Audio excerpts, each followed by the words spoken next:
Hello students and welcome to another class of Langlet Academy. Today we are going to discuss the rules of active and passive voice related to perfect tenses. सबसे पहले हम बात करेंगे present perfect tense की. Present perfect tense describes an action that began in the past and often being described is still continuing into the present. इसका मतलब है कि प्रेजेंट परफेक्ट टेंस उस एक्शन को बताता है जो पास्ट में शुरू हुआ है और अक्सर प्रेजेंट तक कंटिन्यू हो रहा है. इसके एग्जाम्पल्स हैं you have won the game, Sam has finished the job, I have eaten an ice cream. जैसे कि you have won the game मतलब तुमने गेम जीत लिया है और तुम्हारी जीत अभी बरकरार है. Sam has finished the job, Sam ने पास्ट में काम ख़त्म कर लिया है और आज की स्थिति में या अभी प्रेजेंट की स्थिति में जब हम बात कर रहे हैं काम ख़त्म हो चुका है, ख़त्म होने का एक्शन प्रेजेंट तक कंटिन्यू है. Present perfect tense forms of the verb be in the passive voice are has been, have been. जब हम एक्टिव वॉइस के सेंटेंस को पैसिव वॉइस में कन्वर्ट करते हैं तो हम has been और have been वर्ड्स का यूज़ करते हैं. क्वेश्चन में एक्टिव वॉइस के सेंटेंस में हमारे पास सिर्फ has और have और वर्ब का थर्ड फॉर्म होता है, लेकिन जब हम इसे पैसिव वॉइस में कन्वर्ट करते हैं तब हम बी का पैसिव वर्ब लगाते हैं, यानी हैज़ के साथ हैज़ बीन और हैव के साथ हैव बीन. पर ये ज़रूरी नहीं है कि अगर क्वेश्चन में आपको हैज़ दिया है तो पैसिव वॉइस में भी आप हैज़ ही लिखेंगे.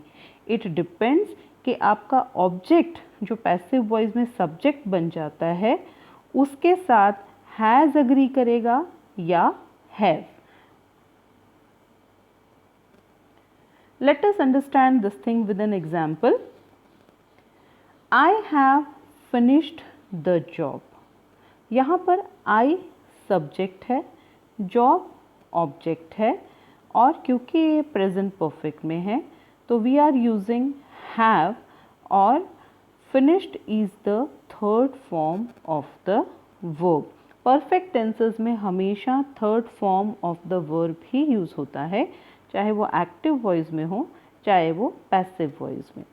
नाउ ये जॉब जो ऑब्जेक्ट था अब ये सब्जेक्ट बन गया है और मैंने आपको बताया कि पैसिव वॉइस में बी के फॉर्म्स होते हैं हैज़ बीन या have been.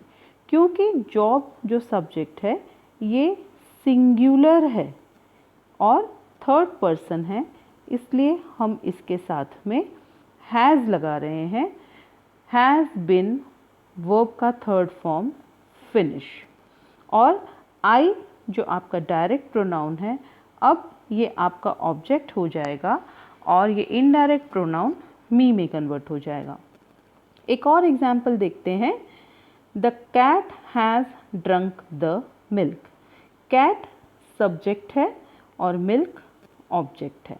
Milk will become object, cat will become subject, has been क्योंकि मिल्क अगेन थर्ड पर्सन है तो यहाँ पर हैज़ बीन लगाएंगे and drunk is the third form of the verb drink. इसी तरह से we have won 6 matches. 6 matches have been won by, we will change into us. Students को अक्सर ये कन्फ्यूजन रहता है कि कहाँ हैज़ लगाना है और कहाँ हैव लगाना है. ये मैं पहले ही डिस्कस कर चुकी हूँ कि प्रेजेंट परफेक्ट टेंस में हैव या हैज़ के साथ में पास्ट पार्टिसिपल यानी वर्ब का थर्ड फॉर्म लगाया जाता है. आई, वी, यू एंड दे ये चारों वर्ड्स आप याद रख लीजिए. इनके साथ में हम पॉजिटिव सेंटेंस में हैव और नेगेटिव सेंटेंस में हैव नॉट लगाते हैं. उसी तरह से ही, शी एंड इट ये थर्ड पर्सन सिंगुलर हैं। क्या है ये? Third person singular. इनके साथ हम हैज़ पॉजिटिव सेंटेंस में एंड नेगेटिव सेंटेंस में हम हैज़ नॉट लगाते हैं। अब हम बात करते हैं पास्ट परफेक्ट टेंस की। The past perfect tense indicates an action was completed or finished at some point in the past before something else happened. Past perfect tense में action past में ही complete हो जाता है और past में ही कोई दूसरा action शुरू होता है, उससे पहले ही first action complete हो जाता है। इसको एक example से समझते हैं। The meeting had already started by the time I arrived, यानी कि जब तक मैं पहुंचा मीटिंग शुरू हो चुकी थी। ये आप समझिए कि एक टाइमलाइन है और ये फ्यूचर है, ये प्रेजेंट है और ये पास्ट है। मतलब ये जो हिस्सा है ये पास्ट और प्रेजेंट के बीच का है।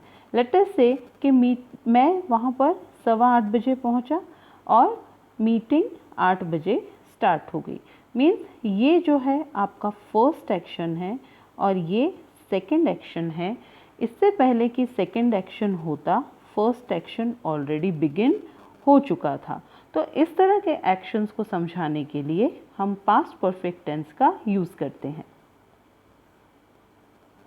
The past perfect tense forms of the verb be is had been. Passive voice में हम हैड बीन का यूज़ करते हैं।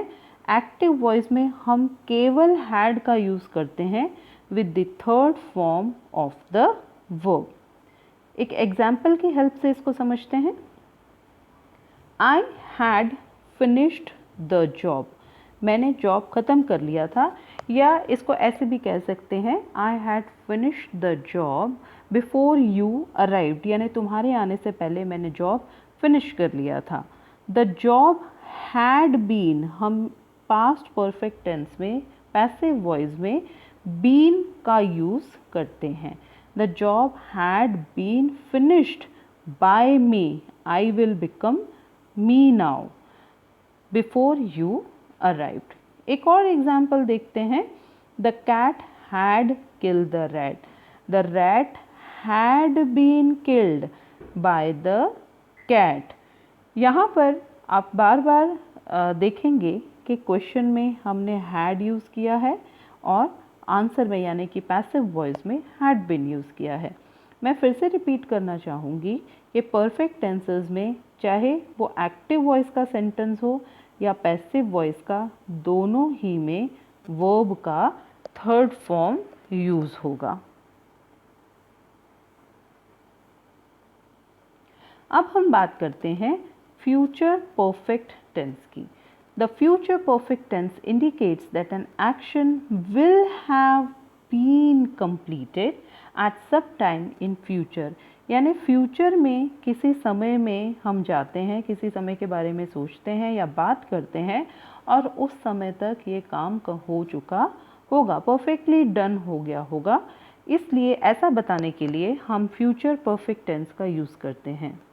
इसको हम डिनोट करते हैं विल और हैव के साथ और वर्ब के थर्ड फॉर्म या पास्ट पार्टिसिपल के साथ। The future perfect tense, the future perfect forms of passive verb be are will have been. जब हम पैसिव वॉइस यूज़ करते हैं तो विल हैव, एक्टिव वॉइस में हम विल हैव यूज़ करते हैं, ये कन्वर्ट हो जाता है विल हैव बीन में। मतलब विल हैव तो आपको दिया है, आपको साथ में बीन लगाना है। ओके। इन एक्टिव वॉइस में हम सिर्फ विल हैव यूज़ करते हैं, बट पैसिव वॉइस में हम विल हैव बीन का यूज़ करते हैं। एक एग्जाम्पल से देखते हैं इसे। आई will have finished the job, या इसको एक सेंटेंस ऐसा बनाते हैं कि जब तक तुम पहुंचोगे मैं काम ख़त्म कर चुका हूँगा। I will have finished the job by the time you come, ऐसा समझने के लिए हम ऐड कर सकते हैं। तो जॉब है आपका ऑब्जेक्ट बन जाएगा और I आपका सब्जेक्ट बन जाएगा। जब आप वॉइस को चेंज करेंगे तो I will turn into me, जो ऑब्जेक्ट होगा, और ये ऑब्जेक्ट अब सब्जेक्ट बन जाएगा। The job will have been add करेंगे यहाँ पे फिनिश्ड बाय मी। एक और एग्जाम्पल देखते हैं कि जब तक हम पहुँचेंगे गार्ड डोर क्लोज कर चुका होगा। The guard will have closed the door by the time we reach, ऐसा हम समझने के लिए ऐड कर सकते हैं। The door will have been closed by the guard by the time we reach. तो इस तरह से ही ये थर्ड सेंटेंस को हम बनाएंगे। We will have played 6 matches by the end of the week. 6 matches will have been played by us, ये we जो है now this will be changed into us. The 6 matches will have been played by us by the end of the week. So now students, it's practice time. Practice के लिए मैंने यहाँ पर कुछ sentence दे रखे हैं, उनके आंसर भी साथ ही दे रखे हैं। Do practice and tell your answer with this. In case of any doubts, you can ask me by writing it in the comment box. Thank you for watching. Please subscribe, like and share Langlet Academy. Thank you very much.